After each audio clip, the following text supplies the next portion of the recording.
요거 많이 기대들 하고 계시지 않을까 싶습니다. 예. 예, 또 만났네요. 4년 연속입니다. 진짜 4년, 이걸 찾아봤어야 됐는데. 1라운드에서 4년 연속 만난 조합. 이거 맨날 말하고 난 다음에 까먹네요, 제가. 그래서 어쨌든 이 두 팀이 4년 연속으로 지금 1라운드에서 만나게 됐습니다. 예. 그래서, 뭐, 에드먼턴 팬분들은 솔직히 말씀드리면 좀 마음 편하지 않을까 싶어요. 올해 이제 좀 이런저런 부상 문제가 있어도 그들도 3번이나 잡아본 상대이기 때문에 좀 이제 마음이 편하지 않을까 싶고, 그리고 이제 LA 같은 경우에는 올해야말로 라는 이제 그런 생각을 좀 가지고 계실 거거든요. 그런 과정에서 이번 시리즈 어떻게 좀 흘러갈지 제 나름대로의 견해를 좀 밝혀보는 이런 시간을 또 가져보게 됐습니다. 이번 올 시즌 정규 시즌 결과는 3대1로 LA 킹스가 앞서는 결과가 나왔습니다. 첫 경기도 LA가 4대1 승리, 두 번째는 에드먼턴이 1대0으로 승리를 했는데, 그 다음 4월에 있었던 이제 경기 3대0, 5대0 이런 느낌으로 완승을 거뒀는데, 물론 이제 이것도 이제 뭐 보면은 뭐 드라이자이틀이 빠진 경기라든가 5일날 맥데이비드 빠졌는지 정확히 기억이 안 나는데, 어쨌든 그런 느낌에서 이제 부상으로 좀 결장한 선수들을 생각을 하면은 이제 에드먼턴도 풀 전력은 아니긴 했죠.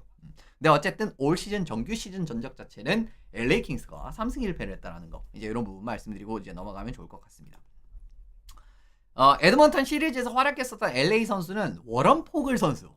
이 선수가 이렇게 또 이제 차이점을 만드는 선수가 될지 좀 궁금하긴 했는데, 4경기에서 2골 3어시스트 올리는 그림으로써 이 시리즈에서 굉장히 제일 많은 포인트를 뽑았던 LA 킹스 선수였었고요.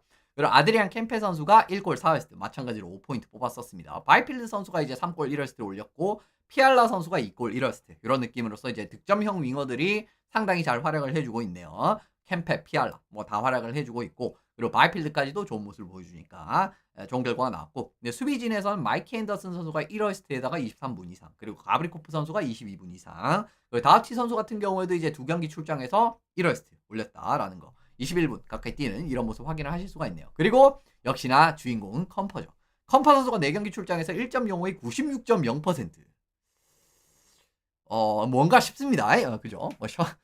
이제 그런 그림이기 때문에 이 컴퍼의 존재, 이게 이 차이점을 만든다라고 생각할 줄이야. 이런 날이 이런 이야기를 제가 제 라이브에서 할 줄은 사실 생각하지 못했습니다. 왜냐면 이제 저는 사실 우승할 때도 컴퍼는 조금은 좀 돌발 변수 같은 느낌으로 봤었거든요. 2022년에 우승할 때도. 그러니까 이제 저는 이제 그렇게 컴퍼 선수를 높게 평가를 하는 선수는 아닌데, 뭐 에드먼턴 시리즈 이 정도의 성적은 두말할 필요가 없는 최고의 성적이다라고 감히 말씀을 드리고, 실제로 올해 컴퍼 같은 경우에는 리그 최고 뭐 골리를 이야기를 할 때 3위 정도에는 무조건 이름이 들어와야 되는 선수예요. 그 정도의 그림이기 때문에 어쨌든 이제 이런 선수를 활약을 했다라고 보시면 좋을 것 같고요. 두 번째는 에드먼턴은 LA를 상대로 지금 보시면 아시겠죠? 뭐 드라이자이틀 맥데이비드도 2경기밖에 출장하지 못했습니다. 4월 2경기 다 못 나왔나 보네, 둘 다. 아무튼 이제 그런 그림인데, 이제 뭐 나왔을 때는 어쨌든 1포인트씩 올려줬고요. 그리고 하이먼 선수가 이제 3경기에서 1어시스트, 그리고 누전 토킨스가 4경기에서 1골, 페이스오프도 별로였네요. 에컬럼 선수가 2경기 출장에서 23분 1초 활약을 했고요. 그리고 이제 부샤르도 포인트가 없었고, 클러크도 포인트가 없었습니다. 당연히 너스도 포인트가 없었던 것 같은데, 어쨌든 22분 이상씩을 이 선수들이 다 소화를 했고요. 스키너 선수는 LA를 상대로는 경기를 괜찮았습니다. 2경기에서 1.95에 93.2%였었기 때문에, 물론 이제 비교 우위에 설 수는 없지만 그래도 이 정도라고 하면은 충분히 뭐 괜찮다라고 볼 수가 있겠죠. 올해 이제 스튜어트 스키너 선수의 성적 대비했을 때는 상당히 좋은 결과가 다행히 LA 킹스에 나왔기 때문에 아마 1차전 꼴리는 스키너를 내보내지 않을까, 뭐 저는 그렇게 생각을 하고 있어요. 그런 과정에서 뭐 활약 선수들 한번 이제 봤습니다. 에드먼턴은 역시나 이겁니다. 올해는 솔직히 말씀드리면 에드먼턴은 저는 뭐 이거는 사실 매해 이야기를 드릴 수 있는 부분이긴 하지만, 그래도 올해 좀 극단적으로 나오는 좀 느낌이긴 해요. 왜냐면 사실 작년 같은 경우에만 해도 뭐 누전 토킨스라든가, 그 다음에 이 누전 토킨스라든가 하이먼이라든가, 그 다음에 뭐 헨리크 라인이라든가 이런 느낌의 좀 양념을 쳐주는 선수들이 꽤 있었거든요. 사실 작년에 뭐 결승 가는 과정에서. 그래서 작년에는 사실은 뎁스가 정말 처참할 정도로 나쁜 팀이다라고 보기엔 좀 애매했었는데, 올해는 진짜 뭔가 맥데이비드 드라이자이틀이 실제로 포인트도 어마무시하게 뽑아내는 그 페이스가 유지가 되는데, 진짜 조금 더 많이 기대는 그런 느낌이기도 했습니다. 근데 알아도 못 막아요. 이게 가장 큰 강점이죠, 진짜. 알아도 못 막습니다. 사실은 그냥 막기도 힘든데 이 뭘 할지 알아도 못 막아요. 이제 그런 과정에서 이제 이런 강점들이 나오고 있다라는 거 일단 말씀을 드리고, 올해 부상이 여파가 좀 있기는 했는데 둘 다 뭐 무지 잘했습니다. 뭐 71경기 106포인트, 66경기 99포인트 뭐 이렇게 찍어내는데 사실은 이거를 뭐 못했다라고 할 수는 없죠. 그죠? 그냥 이제 부상이 좀 야속할 뿐이지. 어쨌든 출장한 경기에서는 어마무시한 활약 자체를 이제 뽐내는 그림이 있었고, 이제 둘이 이제 대단했었습니다. 물론 이제 올해 임팩트는 조금 드라이자이틀이 강하다라고 생각하시는 분들이 계실지는 모르겠지만, 그 예전에 이제 제가 드라이자이틀 했을 때 평년이랑 그렇게 큰 차이는 없다라는 느낌으로 말씀드린 적이 있기는 했었거든요. 이제 좀 궁금하시면 또 그거 한번 보시면 좋을 것 같고요. 일단 어쨌든 이 둘 다 평소대로 했다라는 거, 일단 이거 말씀드리면 좋을 것 같습니다. 참고로 이제 최근 5시즌 플레이오프 포인트 랭킹을 보시면 뭐 이렇게 나왔습니다. 니키타 쿠체로프는 뭐 정말 이 최고의 선수 중에 한 명 아니겠습니까? 그죠? 근데 쿠체로프랑도 지금 드라이자이틀만 해도 똑같은 경기 숫자를 소화를 했는데 14포인트 차이가 나고요. 그리고 이제 뭐 맥데이비드 같은 경우에는 20포인트 이상 차이가 납니다. 쿠체로프 25포인트 이상 차이가 나요. 이런 그림에서도 얼마나 맥데이비드 드라이자이틀이, 그러니까 이 가만히 보시면 또 이제 NHL 오래 보신 분들도 잘 알고 계실 내용이고, 그리고 스포츠 오래 보신 분들은 아시겠지만 막 정규 시즌은 잘하는데 플레이오프 들어가면 점수 타는 애들 있잖아요. 맥데이비드 드라이자이틀은 그런 선수들도 아니다라는 거예요. 요거 일단 하나 말씀을 드리고요. 그리고 LA 입장에서는 정말 지긋지긋한 게 뭐냐면 LA 킹스를 상대로도 잘해도 너무 잘했어요, 두 선수가. 그러니까 맥데이비드 선수도 LA 킹스를 상대로 18경기 출장해가지고 36포인트나 올렸고요. 경기당 2포인트 찍어냈죠. 그 선수 통산 수치보다도 훨씬 훌쩍 넘는 수치죠. 그리고 이제 드라이자이틀 선수 같은 경우에도 18경기에서 30포인트나 찍어내는 그림이기 때문에 킹스를 상대로도 진짜 압도적인 모습을 보여준다라는 거. 그리고 올해도 솔직히 말씀드리면 드라이자이틀 맥데이비드가 좀 못할 가능성은 크지는 않다라고 보고 있습니다. 이 두 명이 못할 가능성은 저는 크지는 않다라고 보고 있기 때문에 그렇게 말씀을 드리는 거고요. 에드먼턴 최근 3시즌 기준으로 1라운드, 그러니까 LA 킹스를 상대로 포인트를 올렸던 경기 숫자 몇 경기냐를 봤을 때 드라이자이틀 18경기 중에 17경기에서 포인트를 올렸습니다. 그리고 맥데이비드 선수는 18경기 중에 16경기에서 포인트를 올렸어요. 뭐 그렇습니다. 그렇다라는 거예요. 그러니까 아예 못 막았다라는 거죠, 그냥. 아예 못 막았다라는 거고, 그런 과정에서 포인트를 많이 이제 양산을 했다라는 이런 느낌 말씀을 드리면 좋을 것 같은데, 더 골치 아픈 게 뭐냐면은 두 선수가 모두 멀티 포인트를 올렸던 경기 숫자도 7경기나 됐습니다. 그죠. 7경기나 됐어요. 참고로 이제 6승 1패. 한 번 졌다라는 것도 좀 대단하긴 한데, 일단 어쨌든 6승 1패라는 결과가 나왔고, 일단 이제 이렇게 이제 바라보시면 좋을 것 같습니다. 그리고 또 하나 언급 드려야 되는 부분. 얘네들은 가끔 필살기를 쓰죠. 뭔 중2병 같은 소리냐라고 하실 수가 있는데, 에드먼턴은 경기 좀 안 풀린다 싶으면 맥데이비드랑 드라이자이틀을 붙여가지고 화력을 극대화하는 선택지를 가져갑니다. 5대5 상황에서도. 근데 올해도 이 라인을 엄청나게 재미를 봤어요. 그래서 이제 하이먼, 드라이자이틀, 맥데이비드 이렇게 이제 라인을 이제 주로 구성을 하는데, 올해도 24골 만드는 과정에서 9실점밖에 안 했습니다. 플러스 15 양수 수준도 아니고 그냥 플러스 15가 찍혔기 때문에 5대5 상황에서 이랬다라는 거예요. 그런 느낌이기 때문에 이게 얼마나 드라이자이틀, 맥데이비드라는 이 두 명의 존재만으로 경기가 좀 뒤틀릴 수 있는지를 확인을 하실 수 있는 부분 여러 가지 있다라는 거죠. 플레이오프에서도 이제 여러 가지가 있었고, 1라운드 LA랑도 이제 그런 모습들을 많이 보여준 데다가 이 필살기 라인까지도 있다라는 거, 이런 그림에서도 어마무시한 영향력이 있다라고 넘어가시면 좋을 것 같습니다. 그들의 약점은 골텐딩입니다. 정확히 말씀드리면 골텐딩이에요. 이게 사실은 수비랑 좀 싸잡아서 이렇게 수비 골텐딩을 같이 말씀하시는 분들이 꽤 많은 편인데, 냉정하게 말씀드리면 골텐딩이 올해는 문제입니다. 작년에는 사실 골텐딩도 그렇게 크게 문제는 아니었었어요. 이게 우리가 세간의 인식은 에드먼턴 오일러스가 수비랑 골텐딩이 막장이다라는 인식이 있잖아요. 근데 실제로 이제 노블라크 감독 들어온 이후에는 둘 다 괜찮은 편이에요. 둘 다. 하지만 올해는 골텐딩은 부진한 게 맞습니다. 올해는 골텐딩은 부진한 게 많아요. 맞아요. 이게 조금 더 세분화시켰을 때는 결국은 노블라우크 체제 이후로는 말씀을 드리는 거예요. 당연히 이제 우드크로프트 때는 솔직히 말씀드리면 수비도 별로 안 좋았습니다. 우드크로프트 때는 별로 안 좋았었어요. 근데 노블라우크 감독이 들어와도 여전히 수비 골텐딩 같이 이야기하시는 분들이 솔직히 말씀드리면은 여러 군데에서 많이 관측을 하실 수가 있습니다. 근데 냉정하게 말씀드리면 수비 경기력 자체는 슈팅 통제라든가 이런 전체적인 부분에서의 수비 경기력 자체가 노블라우크 체제가 그렇게 나쁘지 않고요. 그리고 작년 기준에는 골텐딩까지도 좋은 편이었습니다. 근데 올해는 결국 골텐딩은 좀 부진하다고 말씀을 드리는 부분이고요. 참고로 노블라우크 감독 부임한 이후로 USAT, SAT 요 값을 가져오면은 결국 이제 상대방에게 얼마나 이제 슈팅을 허용을 하는 그 과정에서 이제 우리가 이제 또 이득도 많이 보고 실제로 이런 그림을 말씀을 드릴 수가 있는데 다 좋아요. 예. 지금 이제 바라보시면은 이제 811개 했기 때문에 전체 3위 작년에 SAT, USAT 같은 경우도 552개로 2위였었고 전체 2위, NHL 전체 2위였었습니다. 그리고 이제 경기당 평균 슈팅 허용 같은 경우에도 28.1개 허용을 했기 때문에 리그에서 5위였었고요. 올해 같은 경우에는 SAT 629 3위입니다. 그리고 USAT 같은 경우 485로 전체 3위.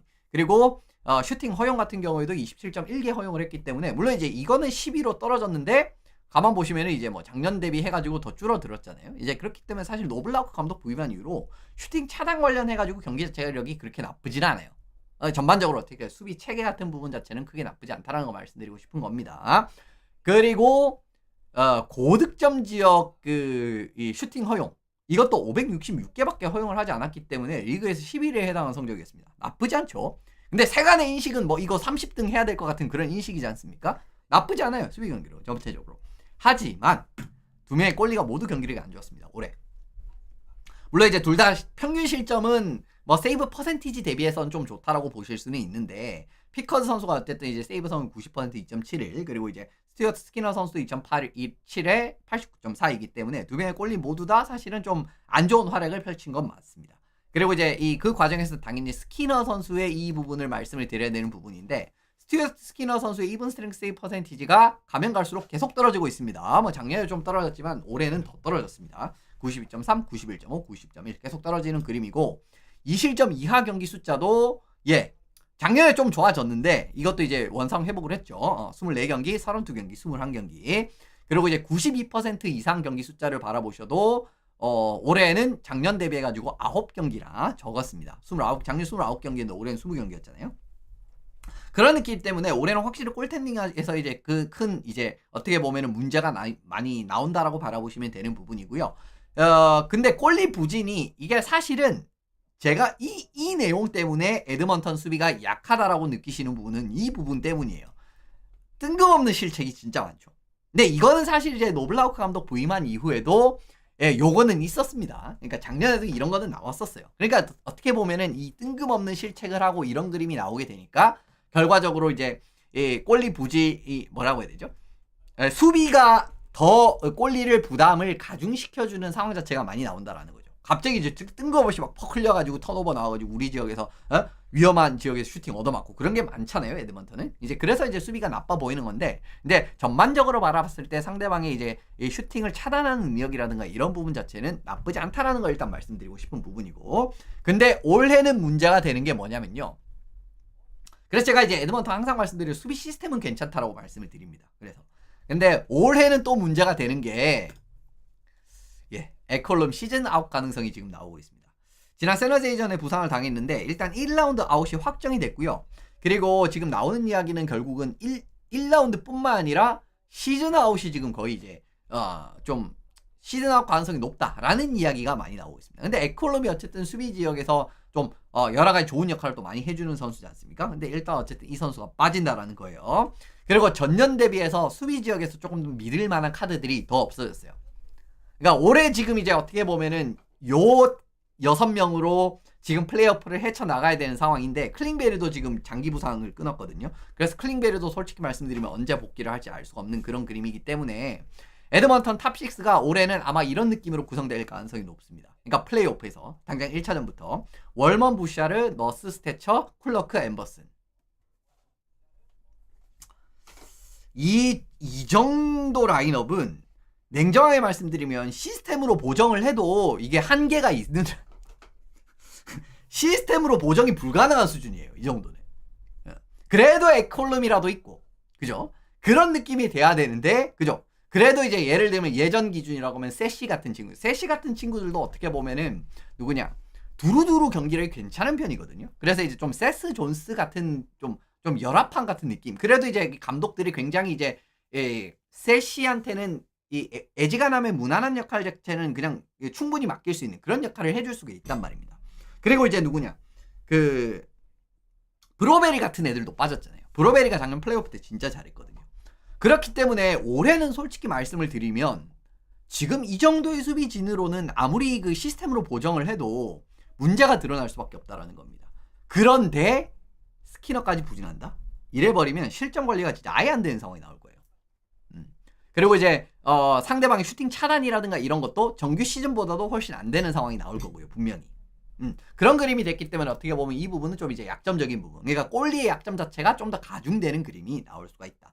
그리고 이번 플레이오프 때 수비에서 구멍이 난다라고 하면은 그 이유는 아까 말씀드린 이 부분 때문이다라고 생각을 하시면 됩니다. 저는 이제 결국 결론은 시스템 자체는 문제는 없다라고 저는 보고 있어요. 이제 그 부분 말씀을 드리고 그건 이제 여러 가지 작년의 경기력, 올해의 경기력 이런 부분, 뭐 정규 시즌의 경기력이라든가 작년 플레이오프의 경기력 이런 부분이 증명을 하는데 결국 이제 뭐 올해 수비에 구멍이나 올해 수비 구멍 났잖아요 라고 말씀하실 수 있습니다. 분명히 그런 상황 충분히 나올 수 있어요. 근데 올해 수비에 구멍이 나는 건 작년이랑 대비를 해도 수비진에서는 더 약해졌다.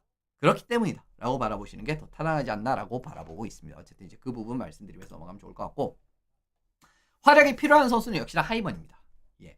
이 선수가 일단은 살아나야 돼요. 이 선수가 일단 살아나야 되는데 지난 시즌에 놀라운 모습을 전혀 보여주지 못하고 있죠. 지난 시즌에 54골 1화 득점을 했는데 올해 절반으로 이 골 숫자가 잘렸습니다. 딱 절반이죠. 절반으로 잘렸는데 유형별로 슈팅을 확인을 해도 딱 지난 시즌 거의 절반이에요. 지금 스냅샷을 제외하면 모든 부분에서 절반 이상 절반으로 그냥 깎아쳐버렸죠.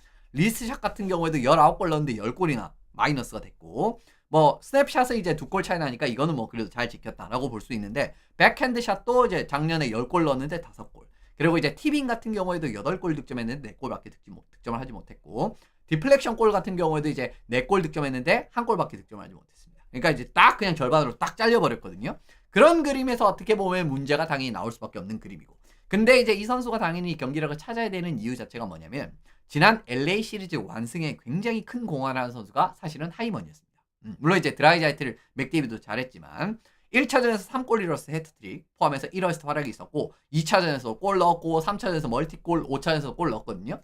이런 느낌이기 때문에 LA 시리즈 작년 4대1로 완승을 하지 않았습니까? 그죠? 그 시리즈에서도 굉장히 크게 공헌을 한 게 하이먼이었습니다. 근데 올해는 하이먼이 득점력이 상실된 상황이기 때문에 가뜩이나 이미 이제 이 드라이자이트를 맥데이비드를 제외를 하면은 올해 같은 경우에는 에드먼턴이 좀 믿을만한 카드가 적어진 현재 상황에서 하이먼까지도 정신을 못 차린다. 실제로 하이먼이랑 누전 토키스는 올해 좀 이제 이 기록이 많이 떨어졌지 않습니까? 그런 그림들이 플레이오프 때도 반복이 된다라고 하면은 굉장히 머리 아파질 수 있습니다. 그래도 하이먼이라도 살아나면은 아까 이제 필살기 라인에도 관여가 되는 선수고 그리고 이제 기본적으로 이제 지난 플레이오프 시리즈에서 많은 골을 넣었으니까 이런 부분이 좀 도움이 될 수 있다라고 보는 거죠. 그래서 이제 이 부분 보시고 넘어가면 좋을 것 같고요. LA로 넘어가 보도록 하겠습니다. 올해 LA의 가장 큰 강점은 역시나 확고한 수비 경기 운영 능력입니다.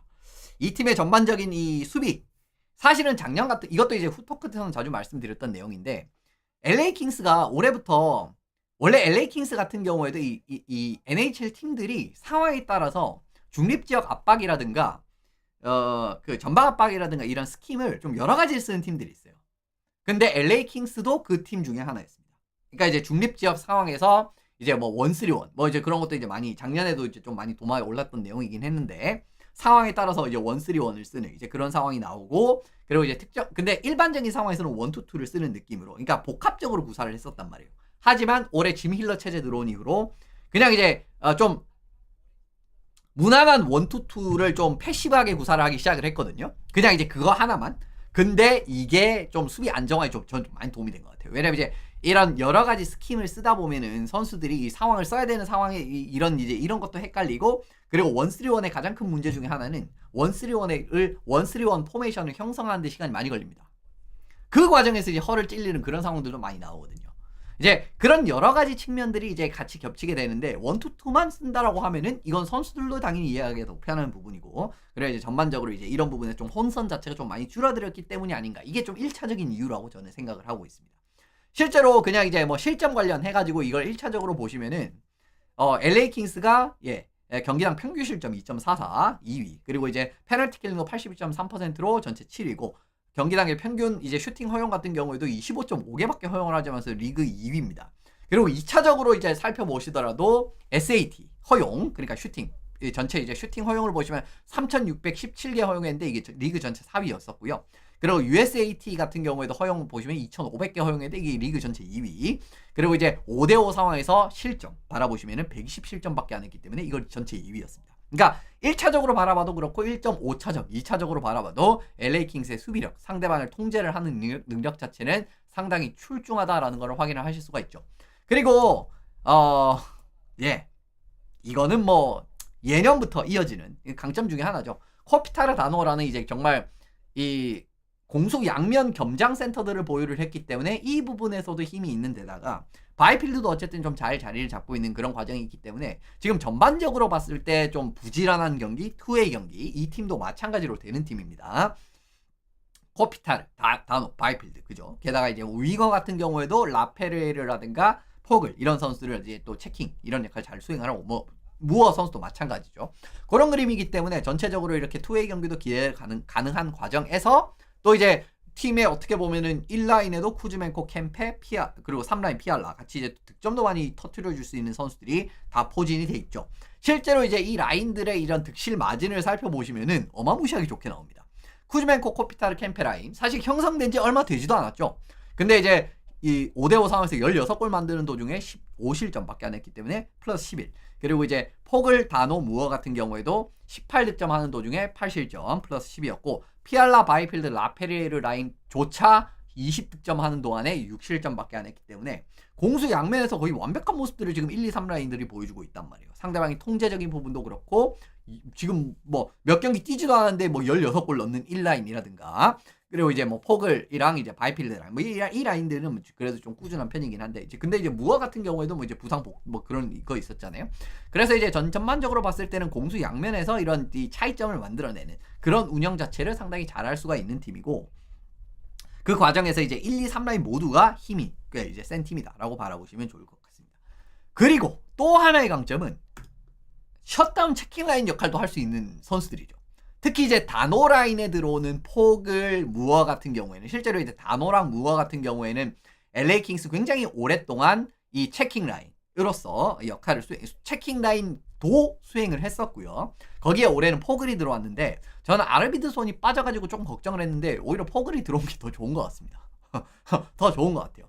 그런 그림에서 이제 다노 라인, 공격에서는 다노 라인 나오고 수비는 이제 다우티나 앤더슨 나온다라든가, 아니면 그냥 가브리코프, 스펜스가 나와야 됩니다. 이런 그림에서 상대방의 1라인을 좀 지워버릴 수 있을 정도로 셧다운 역할을 할 수 있는 라인까지도 존재한다라는 거. 물론 에드먼턴 시리즈에서는 아주 큰 힘이까지는 나오지 않겠죠. 그죠? 왜냐면 이제 너무 세기 때문에. 그래도 어떻게 보면 이런 이제 라인까지도 있다. 왜냐면 이제 보시면 이것도 마찬가지의 일시지만 뎁스가 그냥 이제 전반적으로 다 수비적인 게임은 되지만, 이게 진짜 상대방의 1라인을 정말 셧다운 시킬 정도로 이제 이 공격 수비 라인이 갖춰졌는가? 까지는 좀 애매한 팀들이 있어요, 보면. 근데 LA는 그렇지 않다라는 거죠. 이제 그 부분 하나 보고 넘어가시고. 그리고 이제 만약에 이제 이 수비진 같은 경우에도 예를 들면 상대방이 2라인, 3라인까지 뛰어난 팀이 나오면 어떡합니까? 그래도 가브리코프, 스펜스라든가 그리고 에드먼드슨, 클라크 이런 선수들이 그냥 무난하게 굉장히 좋은 경기력이 펼쳐지고 있습니다. 수비 조합 같은 경우에도. 이런 과정이기 때문에 결국 이제 여러 라인에서 위협이 있다라고 해도 수비적으로도 대응 카드가 있고, 뭐 공격적으로는 아까 이제 쭉 보셨잖아요. 1, 2, 3 라인. 그런 부분에서 강점이 있다라고 바라보시면 좋을 것 같습니다. 참고로 NHL에서 275분 이상 페어를 조합한 라인 중에 최소 실점 라인은 앤더슨, 다우티. 물론 이제 275분이기 때문에 278분이라서 그렇게 많이 뛰진 않았어요. 딱 그 조건에 클리어하는 수준인데 3실점 했고요. 5대5 상황에서. 그리고 가브리코프, 스펜스 라인은 305분 출장하는 과정에서 4실점 했습니다. 하지만 이것도 의미가 있는 거는 다우티 선수가 올해 부상 복귀해서 지금 들어온 지가, 그죠? 뭐 한 2달밖에 안 됐죠. 그거 하나 생각을 하셔야 되고, 예, 이런 과정에서 이제 강점들이 있다라고 말씀드리는 부분이고, 실제로 275분 정도 뛰었는데 막 10실점 이상 막 이런 애들도 엄청나게 많아요. 막 10몇 실점 하고 이런 페어도 엄청나게 많습니다. 하지만 3실점, 4실점밖에 안 했다라는 거. 이건 사실 의미가 있습니다. 이제 이런 과정에서 이제 바라보셔도 정말 이제 확고한 이런 이제 또 수비 조합 같은 부분에서도 이제 좋은 라인들이 있다라는 거 말씀드리면 좋을 것 같고요. 아까 이제 앞에 템파 때 보셨던 내용인데, 템파베이 리그에서 제일 리드 오래 한 팀이라고 보셨죠. LA 킹스가 그 다음입니다. 물론 이제 이 성향이 좀 달라요. 템파는 이제 좀 공격적인 양상에서 재미를 많이 보면서 리드를 가져오는 타입이고, LA 킹스는 좀 지키는 운영을 잘하는 그런 그림에서도 이제 이게 좀 도움이 되는 그림이긴 한데, 어쨌든 LA 킹스가 그만큼 또 이제 잡은 리드도 잘 지키는 팀이다 라고 바라보셔도 무난하지 않나라는 생각이 듭니다. LA 킹스의 약점은 사실은 수비, 정말 출중한 공격 대비해서 수비력. 사실 이거는 제가 시즌 말미 들어갈 때까지도 이런 말씀 많이 드렸거든요. 그러니까 LA 킹스가 사실은 올해 보면은 한 1718 이때 느낌이 난다. 그러니까 이제 1718 때도 보면은 막 수비랑 이런 이제 뭐 수비 관련해가지고는 진짜 좋았는데 골을 못 넣어서 지는 팀이었어요. 실제로 그래가지고 뭐 베이거스 골든 나이츠한테 발목을 잡힌다라거나 그랬었거든요. 근데 올해 이거 해결 조짐이 보이기 시작하는 게, 쿠즈멘코 선수 영입한 이후로부터 공격 수단이 굉장히 좋아졌어요.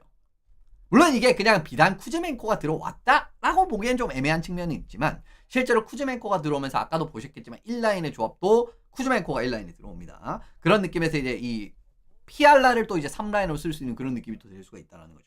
요런 이제 전반적인 그림들이 이제 겹쳐지게 되면서 공격 순환 자체가 상당히 좋았고, 실제로 파워플레이라든가 이런 부분에서도 굉장히 좋은 팀이 됐어요. 그래서 원래는 공격이 좀 약점인데 이거 해결 조짐이 보인다라는 거는 LA 입장에서 굉장히 좋은 소식입니다. 실제로 이제 트레이드 마감일이었던 3월 7일 이후로부터 LA 킹스의 득점 관련 순위를 보시면요, 리그 전체 1위에 해당하는 성적들이 많았습니다. 경기당 평균 득점 3.81로 전체 1위, 그리고 5대5 득점도 53득점을 했기 때문에 전체 1위였습니다. 놀랍지 않습니까? 저는 원래 오늘 약점으로 이 약점을 언급을 드리려고 그랬거든요. 공격에서의 약점. 근데 이러면 약점이라고 할 수가 없죠. 왜냐면 이제 마감일 이후로 전력이 완성된 수준에서는 공격이 오히려 더 출중한 느낌, 리그에서 제일 출중한 팀이라고 봐도 무방한데, 이런 그림이라고 바라보셔야 되는데, 트레이드 마감일 이전에 얼마나 심각했었냐면요, 특히 파워플레이에서 진짜 심각했었는데, 경기당 파워플레이 기회를 많이 가져가지도 못했어요. 2.33개 가져갔는데 마감일 이후로는 3.0개, 3.05개, 3개 뭐 거의 한 3개 가져갑니다. 리그 전체 5위로까지 올라갔고, 그리고 이제 경기당 파워플레이 득점도 0.35 득점이라서 30위였는데 0.71 득점 2배 이상 올랐습니다. 6위 올라갔고요. 파워플레이 퍼센티지도 15%에서 23.4%로 올라갔기 때문에 평균 가까이 회복을 했죠. 이런 느낌을 바라보실 수가 있기 때문에, 그리고 파워플레이는 당연히 쿠즈멘코가 완전히 활개를 치는 그 영역 중에 하나 아니겠습니까? 그런 그림이기 때문에 쿠즈멘코가 들어온 이후로부터 결국 이제 라인 조합도 조금 확실하게 구축이 됐고요. 그리고 파워플레이에서도 이렇게 좋은 그림들이 나온다라는 거. 이 부분이 있기 때문에 LA 킹스의 공격력이 아주 막강해졌습니다. 하지만 LA 킹스가 수비를 못하는 팀이 아니잖아요. 그렇기 때문에 이 변수는 굉장히 큰 변수가 될 것이고, 그렇습니다. 일단 이렇게 이제 말씀드리고 넘어가면 좋을 것 같습니다. 마지막으로 활약이 필요한 선수는 컴퍼입니다. 결국은 컴퍼 선수의 활약 자체가 얼마나 이 꾸준하게 유지가 되느냐, 이 부분이 좀 변수가 될 수 있는 부분이 뭐냐면, 어쨌든 올해 지금 이제 주전 골리를 찾았죠. 사실 LA 킹스 같은 경우에도 그동안 뭐 텔벗도 쓰고 그 누구냐 그 필라델피아로 보낸 그 선수 켈빈 뭐였더라?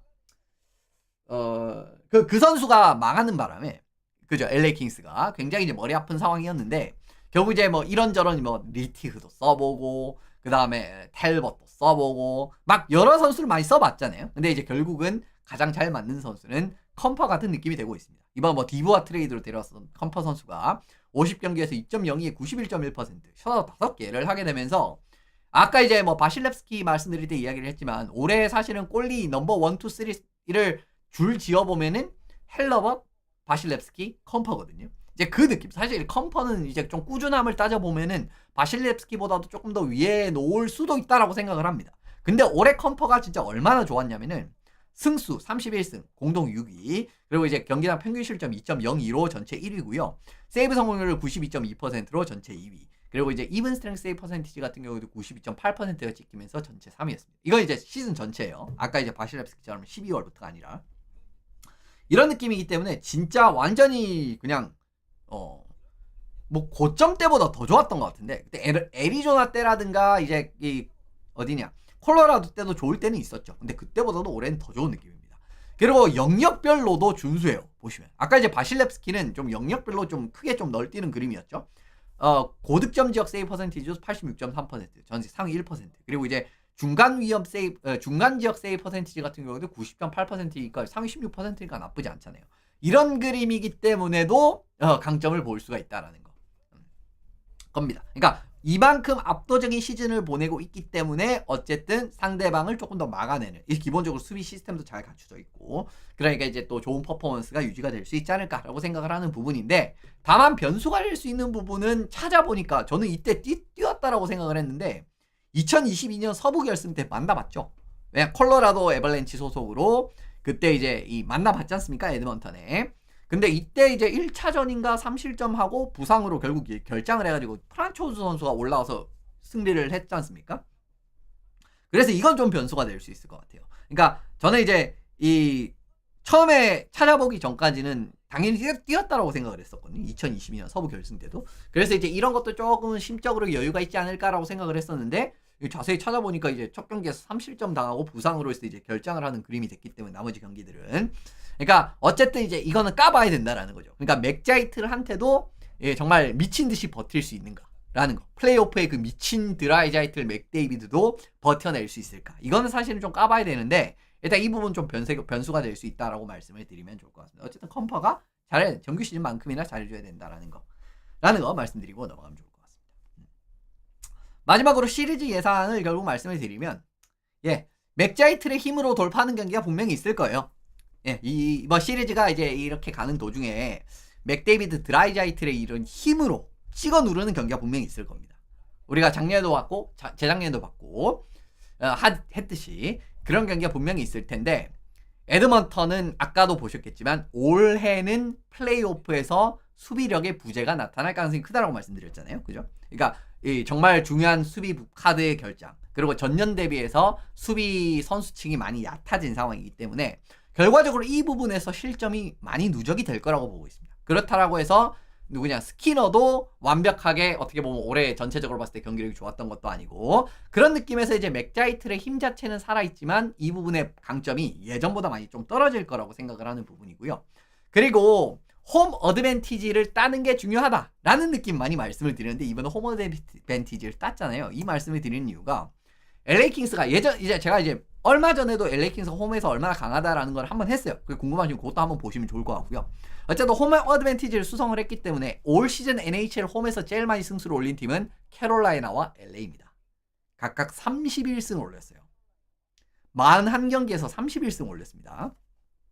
LA 한 경기 더 남았나? 그건 한 경기 더 남았죠. 32승이 될 수도 있어요. 일단 이제 그런 부분을 일단 확인을 하셔야 되고 얼마나 홈에서 이 팀이 강력한지 이 내용은 또 예전에 한번 했었죠. 그죠?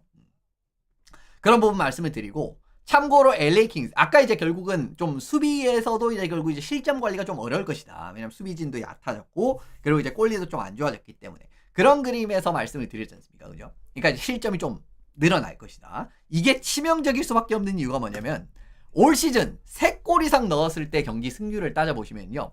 LA 킹스가 리그에서 제일 좋아요. 물론 깡 숫자가 위니펙이 깡 숫자가 더 많기는 하죠. 그러니까 위니펙이 3골 이상 넣었을 때 49승 4패였거든요. 그래서 승률이 92.5%였는데 LA 킹스는 41승 2패입니다. 근데 냉정하게 말씀드리면 지금 에드먼턴 골문이라든가 수비진을 생각을 해보면 3골 이상은 만들 수 있을 것 같거든요. LA가.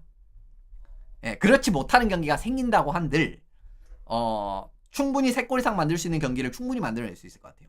이런 그림을 생각을 해봤을 때도 저는 올해 드디어 LA가 에드먼턴을 깨고 2라운드 이상 진출을 하고 감히 말씀을 드리고 이거 정규 시즌 때도 이거 제 스트림 올해 들어오신 분들은 기억하시겠지만 제가 정규 시즌 때 이런 이야기를 한 적이 있어요. 올해 서부에서 베이거스 골든 나이츠를 7전에서 이길 수 있을 것 같은 느낌이 나는 팀은 LA 킹스다라고 옛날에 말씀드린 적이 있거든요. 이거 기억나시는 분들 계시고 제가 분명히 그런 이야기 했었어요. 그렇기 때문에 저는 1라운드 때로 LA 킹스 생각보다 굉장히 멀리 갈 수 있을 가능성이 높다라고 봅니다. 예. 진짜 LA 킹스는 이 진짜 제 생각에는 정말 베이거스 골든나이츠 2라운드에서 만나서 7점제 경기를 해도 이길 수 있는 팀이라고 생각을 하고 위니펙을 만나도 이길 수 있는 팀이라고 생각을 해요. 저는 이길 수 있는 그런 힘을 가진 팀이라고 생각을 합니다. 그 이유는 아까 이제 쭉 말씀드린 그 내용들이라고 보시면 좋을 것 같고, 그렇기 때문에 어쨌든 올해 LA 킹스는 저는 서부에서 다크호스로 뽑았던 팀이고 실제로 플레이오프 4강 그러니까 서부 결승까지 가도 전혀 이상하지 않은 팀으로 분류를 하는 팀이기 때문에 올해 킹스 팬분들은 좀 약진을 기대를 해보셔도 좋을 것 같아요. 그러니까 드디어 어떻게 보면은 항상 이렇게 발목을 잡았던 팀도 정말 올해만큼 잡을 수 있을 만큼 냄새가 났었던 시즌이 없었고, 그리고 정말 올해 이제 정말 LA 킹스를 깨고 나면은 여러 가지 부분에서 이제 베이거스랑도 충분히 해볼 만하고, 제 생각은 뭐 그냥 정배로 이제 터져가지고 저쪽에 위니펙이나 댈러스가 올라왔더라고 해도 저는 LA 충분히 해볼 만하다고 생각을 합니다. 그런 그림이 있기 때문에 많이 기대를 해보셔도 좋을 것 같습니다. 어쨌든 예, 오늘은 이렇게 내용을 마무리하면 좋을 것 같고요. 목요일 날 하루 쉬고 예, 금요일 토요일 해가지고 이제 남은 시리즈들 들어가게 될 텐데 이제 뭐 디비전 1위 팀들이 좀 언급이 되게 되겠죠. 예. 많이 기대를 해주시길 바라면서 오늘 내용은 여기서 마무리해 보도록 하겠습니다.